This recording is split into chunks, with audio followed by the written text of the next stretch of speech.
Las opiniones que nos importan.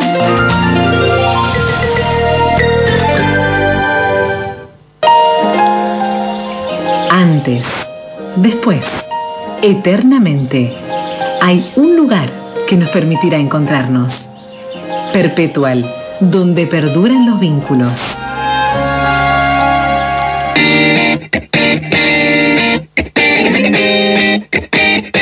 Saben ustedes, seguidores del programa, que cada miércoles tenemos en la mañana de Así Son las Cosas un espacio de ideas y reflexiones sobre filosofía. Filósofos que vienen y reflexionan sobre los temas que están en agenda. Desconocíamos, y esta es la novedad que queríamos referenciar, no es porque sea novedad, era que nosotros lo desconocíamos, que existe un grupo de filosofía de la biología.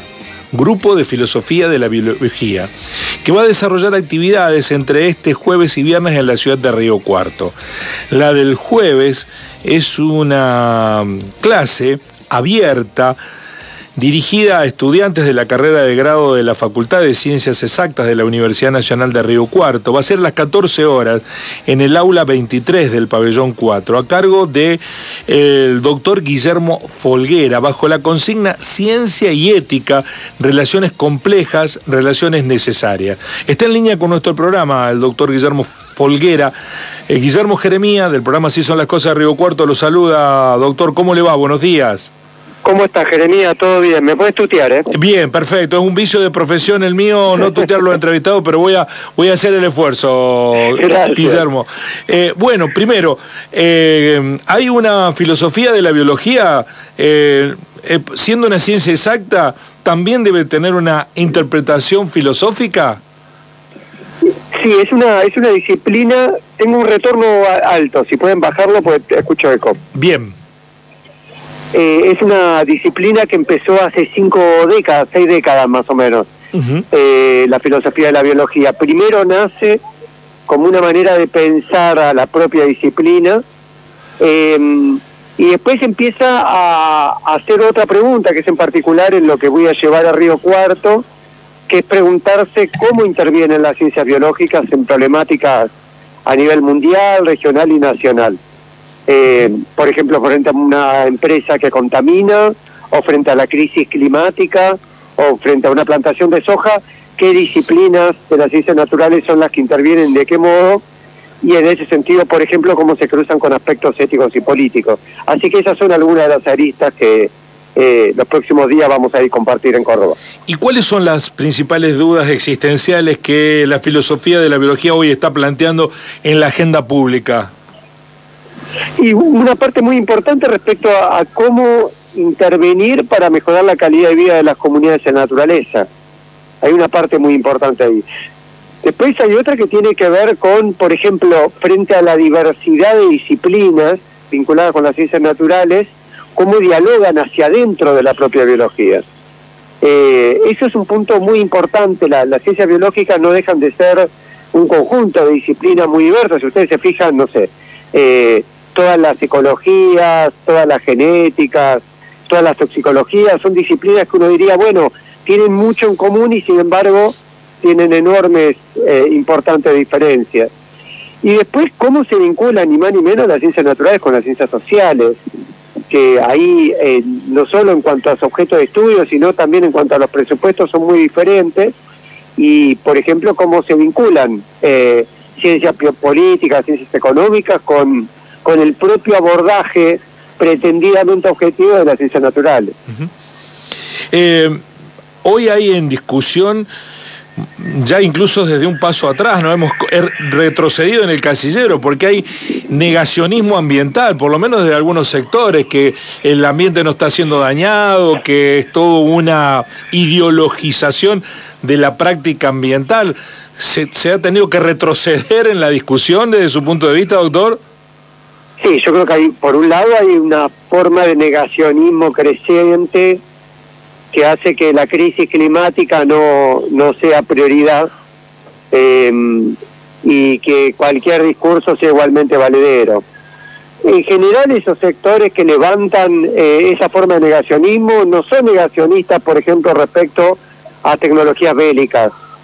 Ese punto es interesante, digo, no son no niegan cualquier aspecto científico y tecnológico, sino que suelen negar aquellos aspectos vinculados con cuestionar el lucro económico o la acción de sectores financieros.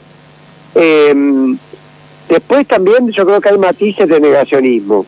Está el negacionismo que niega directamente la crisis climática, y después hay otros vinculados con negaciones parciales, y por ejemplo pensar que podemos seguir teniendo esa forma de producción, por ejemplo un modelo agroexportador que está liquidando gran parte del territorio argentino, o niveles de deforestación y desmonte, o niveles de crisis en las colmenas de abejas, o niveles de desigualdad social creciente, o niveles de procesos migratorios muy vinculados con la forma de producción, que también están directamente vinculados con la crisis climática y que sin embargo no están ocupando lugar en la agenda. Estamos dialogando con Guillermo Folguera, doctor especialista en cuestiones ambientales, licenciado en biología, y investigador del CONICET y profesor de la UBA, que va a desarrollar una serie de actividades en la ciudad de Río Cuarto entre el jueves y el viernes. Folguera, le quiero preguntar respecto de si la piedra de toque, la discusión angular de lo ambiental está ligado con la renta, si esa es la verdadera fuerza de choque, la rentabilidad del negocio ambiental con el cuidado del planeta. ¿Ahí hay la tensión mayor? Sí, yo creo que efectivamente hay tres factores. Hay una parte voy a ser muy duro acá, de ignorancia.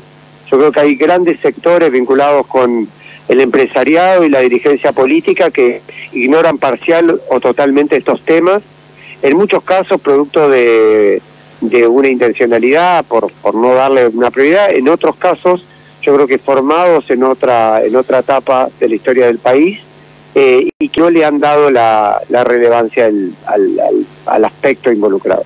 Después yo creo que hay mucha negligencia, y cuando digo negligencia estoy hablando también de corrupción, digamos, digo, por ejemplo, la multiplicación de basurales a cielo abierto en nuestro país es algo inadmisible que solo puede ser explicado por formas de negligencia y corrupción multiplicados. Y el tercer punto, y ahí acuerdo con tu intervención, es evidentemente discutir en términos fuertes, ambientales, la pregunta por lo ambiental, por las consecuencias socioambientales, significa meterse con las formas de producción.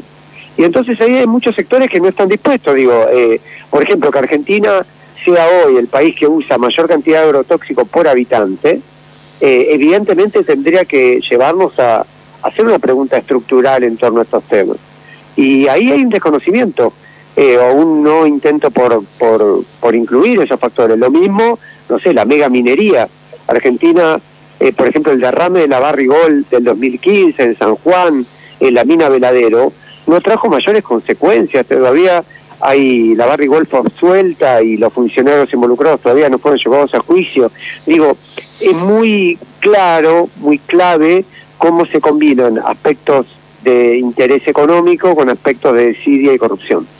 Bueno, va a ser muy interesante. No va a ser la única actividad de la que va a participar esta clase abierta. El viernes al mediodía va a haber un panel sobre ciencia y ambiente, investigar y actuar en tiempos de crisis socioambiental. Esta actividad está marcada en la Cátedra de Sociología y Extensión Rural de Medicina Veterinaria, y se va a desarrollar, ya se los cuento dónde, no está la información en el flyer, entiendo que en la propia Universidad Nacional de Río Cuarto. También está prevista la proyección de una serie documental de pandemias globales y cultivos locales. Esto va a ser el jueves a las 19:30 en el Centro Cultural Leonardo Fabio. Y allí va el propio Guillermo Folguera desarrollar una charla sobre los temas que estamos abordando. Tierra sobre la mesa se llama esta cuestión que se plantea, porque hoy la discusión de fondo, y con esto termino agradeciéndole su tiempo, doctor, la discusión de fondo en nuestra Argentina también está ligada como un país rico en nutrientes y generosidad de la naturaleza tiene tanta gente con hambre, ¿no? Ahí hay un tránsito de la producción a la mesa que no está sucediendo o está sucediendo en beneficio de la renta de unos pocos. ¿La ciencia tiene que involucrarse en eso? Sí, tal cual. La proyección justamente del documental navega no solo formas de denuncia, sino alternativas. Y ahí las formas de alternativas es, por ejemplo, una producción agraria sin venenos y además con justicia social, con inclusión, con otro modo de vincularnos con alimentos que verdaderamente nos hagan bien y que además generen mano de obra genuina en las comunidades y no destrucción del tejido comunitario. El rol de la ciencia y la tecnología en ese sentido es muy importante, pero también muy importante ser problematizado, porque digo, en la medida en que, lo voy a ser muy claro en esto, Syngenta también tiene su propia ciencia, Barrigol tiene su propia ciencia, entonces también discutir todo esto significa discutir qué ciencias tenemos y tecnologías tenemos y cuáles necesitamos. Va a ser muy interesante escucharlo y ojalá tengamos oportunidad de hablar más largamente en alguna de las instancias periodísticas en las que intervenimos. Muy amable por este tiempo que nos dedicó, doctor, muy generoso de su parte. A ustedes, un muy fuerte abrazo y una enorme alegría poder de vuelta encontrarme con la gente de Córdoba tan querida. Un abrazo grande y gracias. El licenciado en Biología y Filosofía, investigador del CONICET, el doctor Guillermo Folguera, que va a desarrollar una serie de actividades que vamos a estar recordándolas entre jueves y viernes en la ciudad de Río Cuarto, que incluyen una clase abierta y un panel en la universidad y la proyección de un documental.